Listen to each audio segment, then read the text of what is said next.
¿Esto es de ustedes? Sí. Es la última advertencia que voy a darles.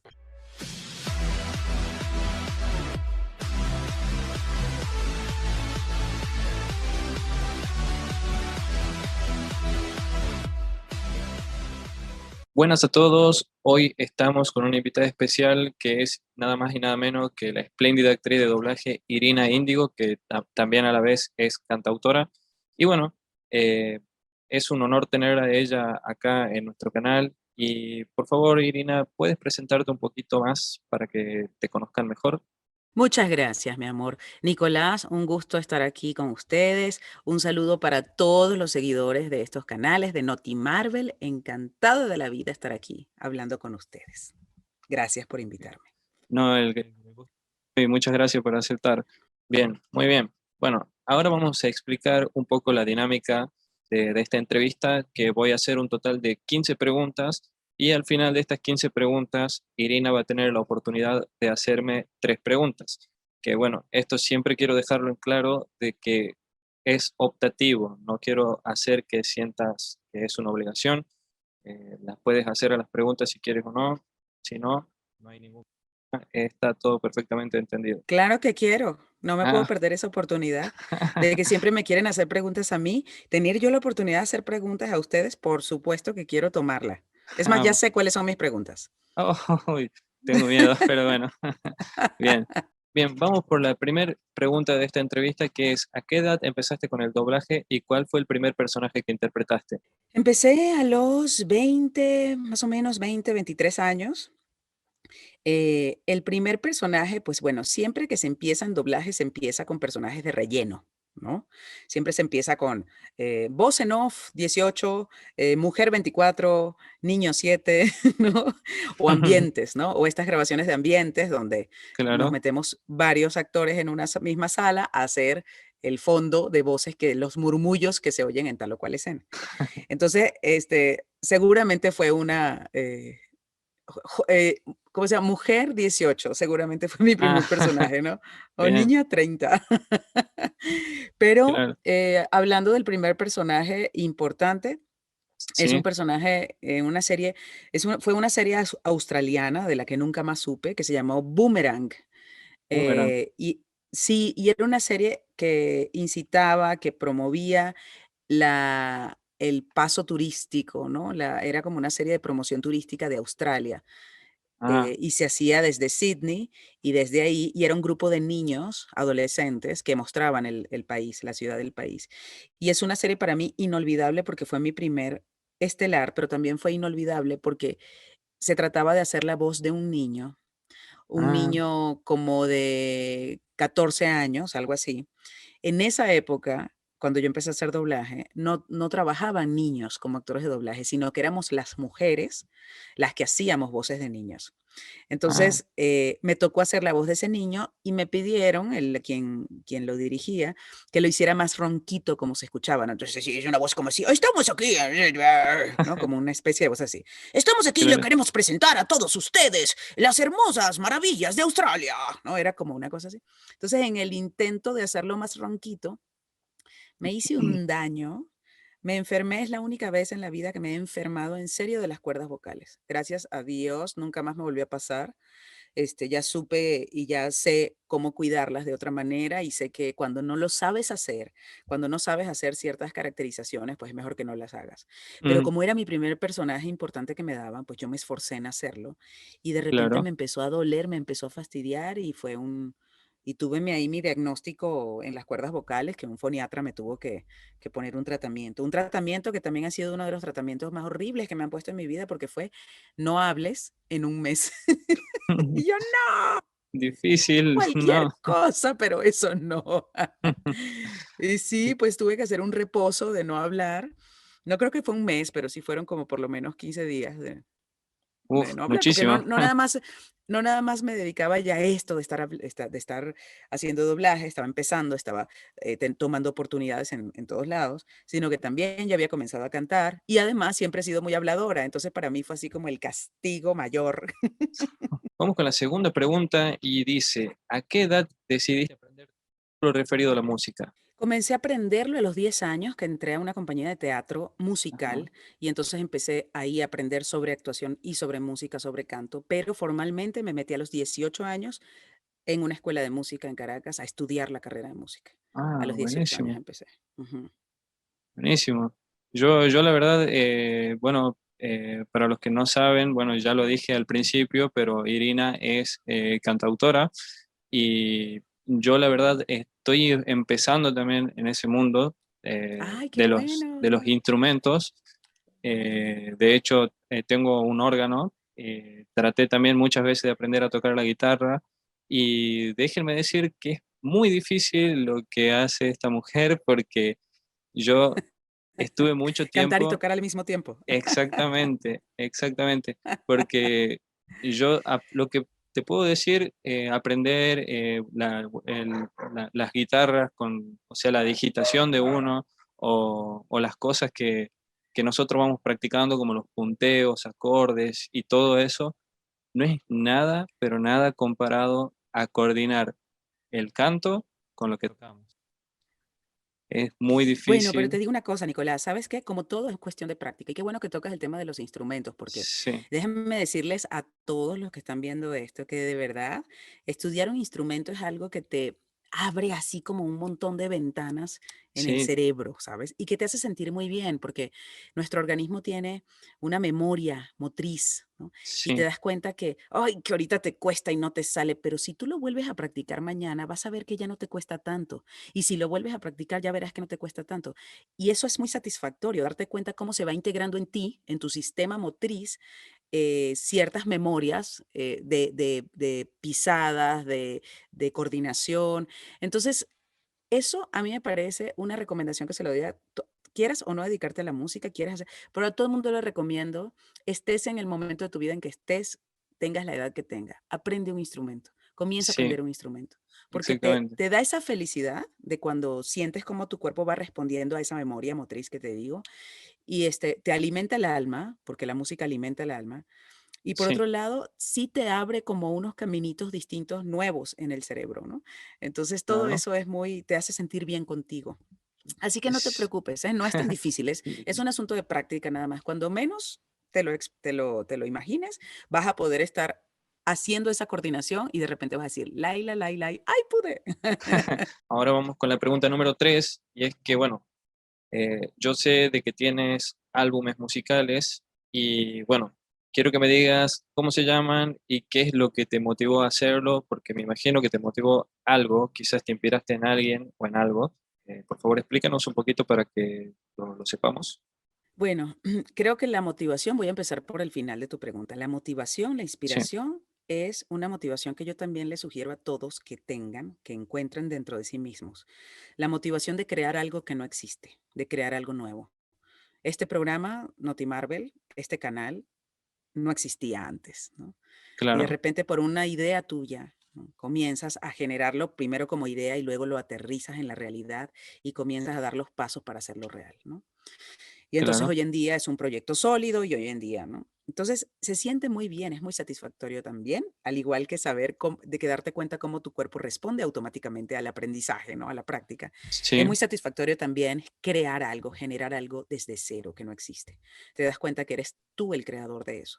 Entonces, bueno, esto es algo que también siempre les quiero recomendar a todos, que inventen algo que no existe, hagan cosas que no y háganlas crecer y plantéense proyectos grandes, ¿no? No nada más, claro, hay creaciones que duran una hora y que quedaron plasmadas en una hoja de papel, eso es maravilloso. Bueno, pero quiero hacer ahora una colección de esas creaciones y quiero hacer 100, una serie de 100 de esas creaciones. Eso es un proyecto más grande, ¿no? Y se ajá, siente siempre muy rico. Entonces, bueno, mi motivación fue eso, generar algo de cero, porque me parece que la creatividad es una de las cosas que todos, uno de los regalos que nos dieron como seres humanos y que debemos aprovecharlo al máximo y todos tenemos ese regalo. Entonces dije, claro, bueno, mi trabajo como actriz es un trabajo interpretativo, pero yo tengo una parte creativa y quisiera hacer algo creativo, digo, sino creativo. Entonces hice un primer disco que se llamó Pop Latino Sí, ¿no? Luego fue en el 2011, por ahí. Luego en el 2014 saqué un segundo disco que se llamó Lienzo en Blanco. El Ah, primer disco fue muy difícil de hacer porque no sabía hacerlo, porque perdí mucho dinero, perdí mucho tiempo, tenía que esperar otra vez para poder ahorrar otra vez, porque perdí en esto, porque no lo supe hacer, ¿no? El clásico ensayo y error, sí, aprendiéndose, equivocándose, se aprende, equivocándote. Y entonces me tardé como 2 años en hacer realidad ese disco, porque yo además decía que quiero que un disco salga, va a ser mi primer disco, pero quiero que sea un primer disco bueno, ¿no? claro, Entonces, fue complicado, me tardé un montón y ya luego el que tenía esa experiencia, ya hice el segundo disco en el 2014, que fue Lienzo en Blanco. Luego en el 2018 saqué un EP de 3 canciones que se llama Live Sessions. Todo esto lo pueden ver en las plataformas digitales. Y entre el Lienzo en Blanco y Live Sessions y hasta hoy he sacado un montón de sencillos independientes, sencillos solos. No he vuelto a hacer un disco así conceptual completo, sino que he estado sacando canciones y canciones y canciones. Entonces, claro. bueno, tengo una cantidad de esas canciones que yo llamo mis hijos, ¿no? Porque son como hijos tuyos. Cuando creas algo desde cero, ¿no? Como este programa lo es para ti y otras cosas que Claro. seguramente haces.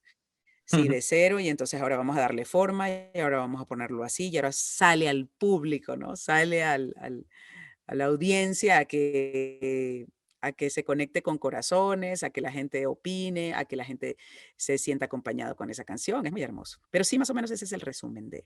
Pregunta número 4, y dice, ¿conociste algún actor o actriz de Marvel? Si no lograste conocer a algún actor o actriz, ¿a quién te gustaría conocer? Bueno, nunca he conocido a ningún actor de los que he doblado. Nunca. Y creo que nos ha pasado a muy pocos. Nos ha pasado a muy pocos porque, en primer lugar, creo que no es algo que perseguimos necesariamente, ¿no?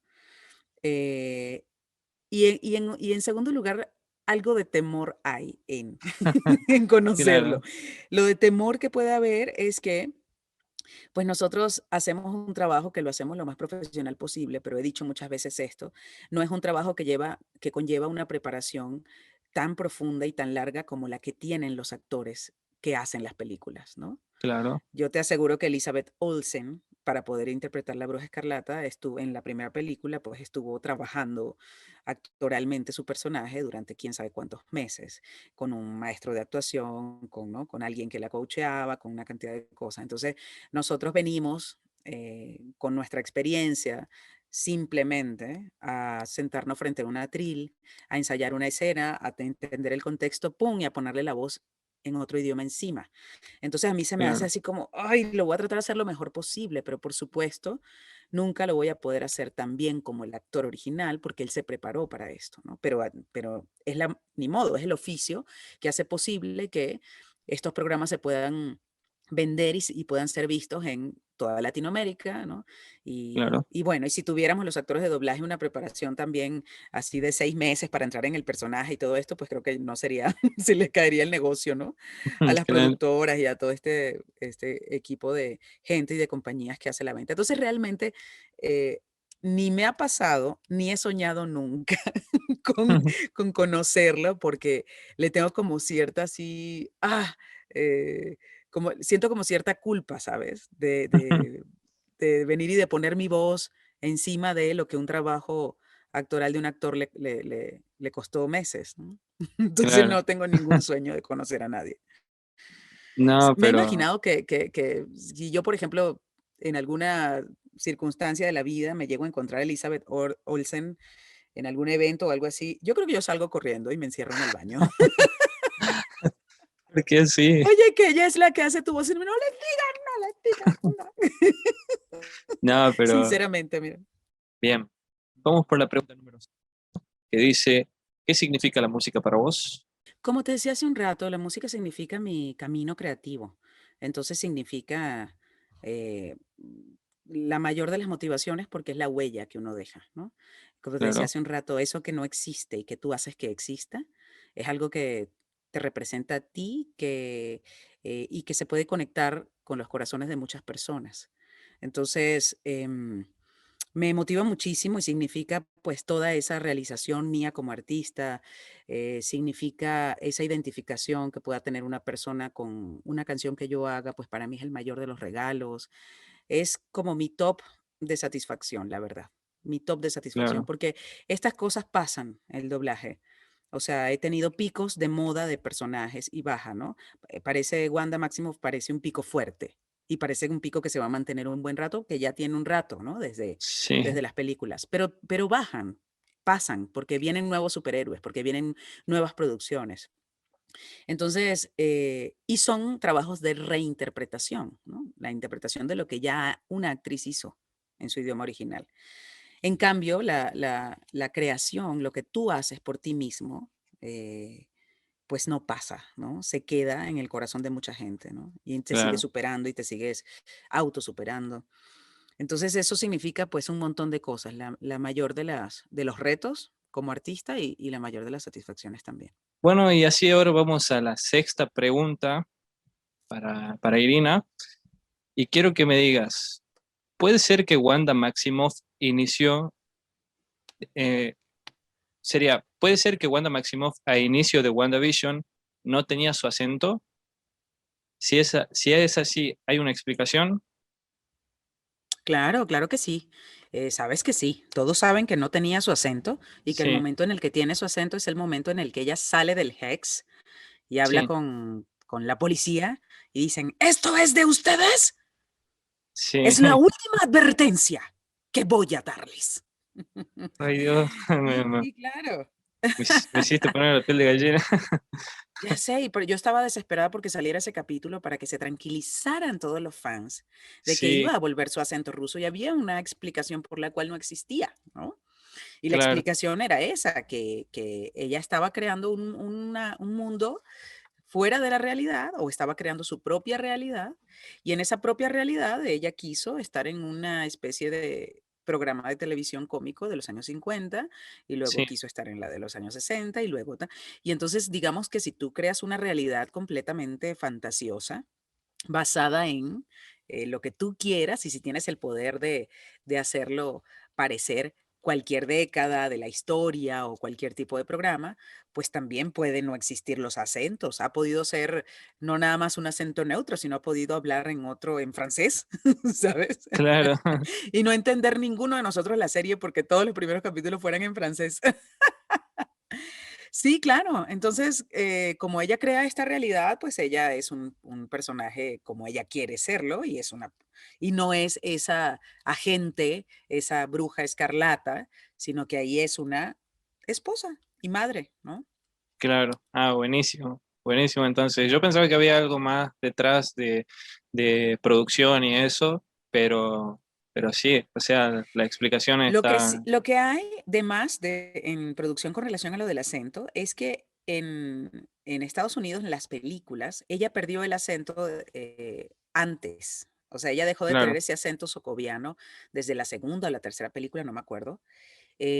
Bueno, tú seguramente vas a saber exactamente en qué momento. Cuando ella se une a las filas de los Vengadores, sí, sí, sí, ella, para no ser reconocida, ¿sabes? En esa película, ¿qué es cuál, Nicolás? Cuando ella se une a las filas de los Vengadores. esa es creo que es Civil Civil War. War, si no me equivoco. Bueno, ahorita lo confirmamos. Sí, Pero cuando ella se une a las filas de los Vengadores, ella estratégicamente se procura quitarse el acento para no ser reconocida, ¿no? Porque ahora va a estar en el otro bando. claro. Entonces, eso sucede en la película. ¿Cómo? Disculpas. Vamos aquí a dejarlo así. Pasa, ¿cómo te repito? Sucedió eso en las películas, pero no sucedió en el doblaje en español. En el doblaje en español preferimos dejarla con su acento Sí, socoviano durante todas las películas, porque sucede cuando le cambias el acento a un personaje, y no es la primera vez con Wanda que me pasa, cuando cambias un acento a una forma de hablar, que ni siquiera se trata de un cambio de voz, sino de una forma de decir las cosas, como lo es un claro. acento. Eso genera un shock así psicológico entre los fans. Entonces, Sí, mientras menos cambios se le hagan a los personajes, mejor. Entonces, me parece que fue una muy buena decisión del doblaje latino que no se cambiara ese acento, hasta que resulta que en la serie nos dimos cuenta que había una gran justificación y que fue una buena decisión, porque la justificación que no tuviera acento en los primeros episodios es la que te acabo de decir, ¿no?